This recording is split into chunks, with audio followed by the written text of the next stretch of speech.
반갑습니다. 오늘도 상쾌하게 출발합니다. 오늘 사무엘하 20장, 21장 같이 보도록 하겠습니다. 누구를 만나느냐에 따라서 정말 우리 인생이 순풍에 돛단 듯이 갈 수도 있고, 또 때로는 원치 않는 고난의 길을 갈 수도 있겠죠. 만남의 복이 얼마나 큰 것인지 모릅니다.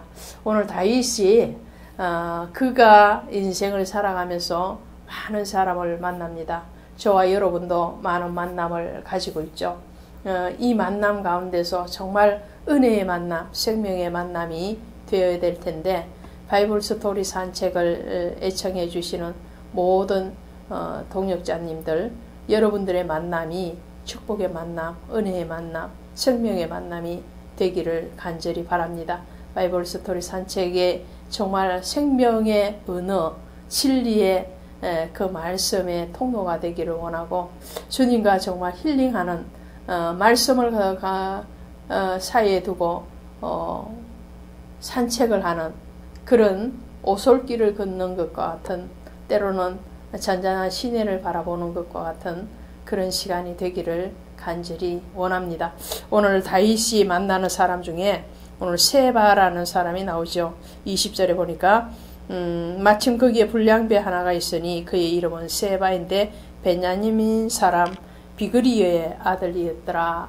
자, 지난 시간에 다윗이 압살롬을 피해서 도망갈 때에 다윗에게 저주의 말을 퍼부은 사람 중에 한 사람이 시므이라는 사람이 있었죠. 이 시므이라는 사람도, 오늘 나오는 이 시바라는 사람도 베냐민 지파입니다. 베냐민 지파에 대해서는 창세기 49장에 가면 이스라엘이 임종 직전에 이스라엘의 12아들, 12지파가 될 그들을 향하여서 하나님의 예언적인 축복을 하는 것을 보게 되죠. 그 축복을 할 때 베냐민 지파에 대해서는 물어뜯는 일이라고 표현을 합니다. 그와 같은 예언적인 이름을 받은 이 베냐민 자손들이 정말 이 이스라엘의 왕조, 특히나 이 다윗을 향해서 계속적으로 물어뜯는 이리와 같은 그런 일들을 하는 것을 보게 됩니다. 베냐민 지파 중에서 가장 우선적으로 생각나는 사람이 바로 왕이었던 사울이죠. 그가 베냐민 지파입니다. 그리고 그 사울이 죽임을 당하고 난 뒤에도 시므이나 이 시바 같은 사람은 그 사울의 왕조를 그리워합니다.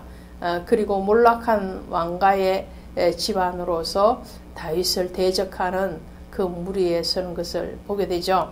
이들의 대적은 어떤 건가요? 바로 하나님의 뜻을 알지 못하고 하나님의 뜻을 거스르는 일이라고 할 수 있겠죠. 오늘 세바가 반역을 일으킵니다.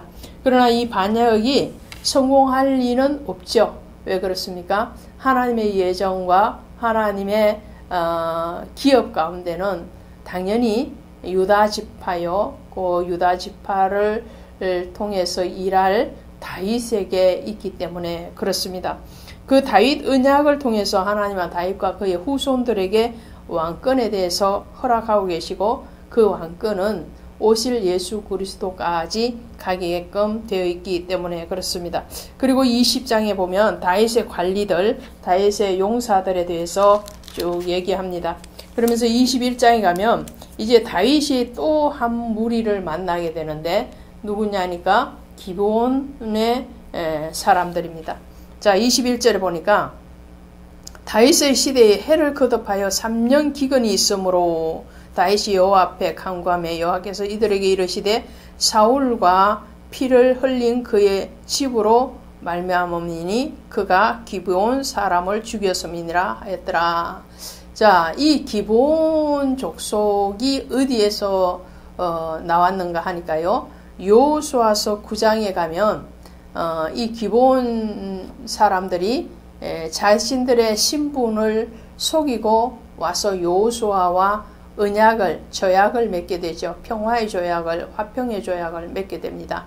그 이후로 기브온 족속은 이스라엘 백성들과 함께 생활을 했어요. 그들과 화평의 조약을 맺었기 때문에 그들을 함부로 살해하거나 내어 쫓을 수가 없는 것이죠. 그런데 사울이 이 기브온 족속들을 죽인 거예요. 거기에 대해서 하나님은 하나님의 이름으로 언약 맺은 것에 대해서 지키지 못함에 대해서 징계를 내리시죠. 그것이 다윗 시대에 와서 기근이라는 문제로 등장을 합니다. 그러면 사울이 그래야 되는데 사울이 심판을 받고 사울 때에 징계를 받아야 되는데 왜 다윗 때 왔을까요? 사울은 그것도 아니라도 기브온 족속과의 우호 조약이 파괴시킨 것뿐만 아니라 그의 악행이 너무 많았기 때문에 그거 아니라도 하나님이 사울을 심판하실 일은 엄청 많았던 거죠. 우상 숭배도 그렇고요. 제사를 멸시한 것도 그렇고요. 의로운 다윗을 쫓아내고 시기하고 질투한 것도 그렇고요. 자, 엔돌 무당을 쫓아가는 것도 그렇고요. 여러 문제들이 복합적으로 사울에게 있었던 거죠. 그러므로 그 사울에게는 이 기브온 족속들을 죽인 것에 대해서는 특별히 거기에 대해서 하나님이 또 진노하실 필요조차도 없었던 거죠.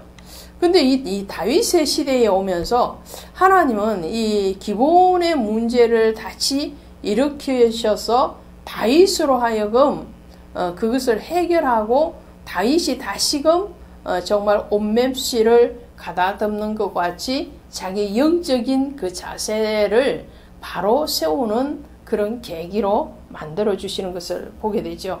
그래서 다윗이 기브온들과 다시 조약을 합니다. 그러면 너희의 그 원한을 어떻게 풀어줄 것인가 라고 질문을 했을 때에 이 기브온 족속들이 사울의 후손 7사람을 내어놔라 그렇게 말을 하죠.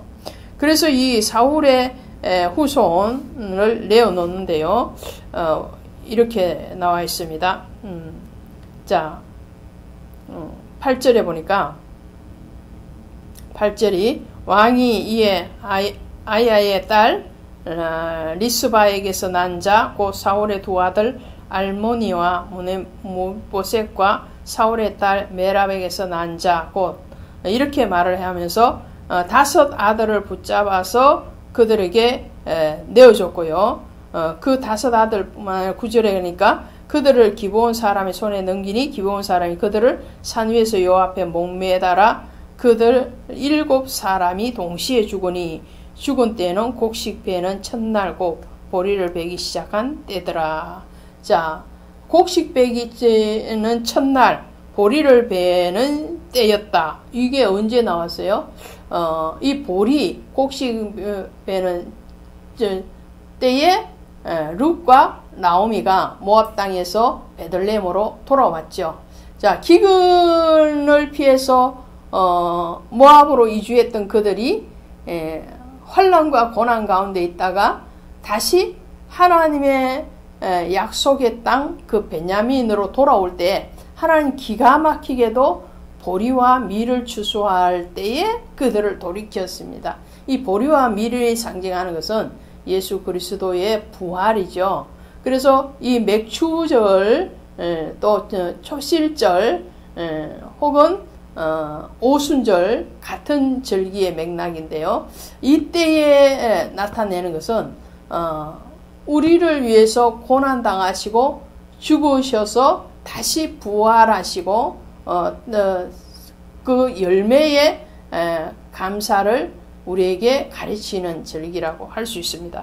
자, 이때에 이 다윗을 통해서 기브온의 그런 원한을 해소시켰다는 것은 하나님은 이방 민족이었다 할지라도 그들이 다시 언약 안에 들어오면 그들의 생명도 예수 그리스도의 죽음과 부활과 함께 있다는 거예요. 죄에 대해서는 죽고 의에 대해서는 사는 거죠. 자, 우리의 과거의 모든 혈통 그리고 과거의 모든 육적인 죄라 할지라도 예수 안에 들어오면은 새로운 생명, 새로운 창조, 새로운 부활로 돌아온다는 것에 대해서 말씀을 합니다. 이렇게 해서 기본의 문제가 해결이 되어지죠. 그리고 난 뒤에 다윗을 도왔던 그 용사들의 이름이 나오는 것이 15절, 21장 15절 이하입니다. 아비세, 십보게, 그리고 엘하난, 요나단 이런 이름들이 나옵니다. 그래서 이 다윗의 주변에 있었던 이런 사람들을 통해서도 우리는 알 수 있습니다. 한 사람이 세워지기까지 100% 좋은 사람, 정말 명쾌한 사람, 나에게 양약이 되는 사람들만 있는 것도 아니고, 그렇다고 나를 괴롭히고 넘어뜨리고 그리고 원수와 같이 대하는 그런 사람들만 있는 것도 아니라는 거죠. 하나님은 선한 사람도 악한 사람도 그 한 사람 의로운 사람을 세우기 위해서 다 동원을 하시는 것을 보게 됩니다. 욥에게도 마찬가지였죠. 욥에게도 좋은 사람만 있었던 것도 아니고 악한 사람만 있었던 것도 아닙니다. 예수님께도 마찬가지죠. 예수님을 따랐던 그런 제자와 무리들도 있었지만 사사건건 예수님을 힘들게 하고 어렵게 했던 그런 사람들도 있었던 거죠. 이 모든 사람들을 통해서 하나님은 그 한 사람 택한 그 사람을 세워갔습니다. 그 사람을 통해서 또 다른 생명과 또 다른 구속의 역사를 일으키시는 그 하나님의 원대하신 계획, 그리고 그 계획 안에 순종되어지는 그 사람이 오늘 다윗이었고 저와 여러분이 되어야 될 줄로 믿습니다. 고맙습니다.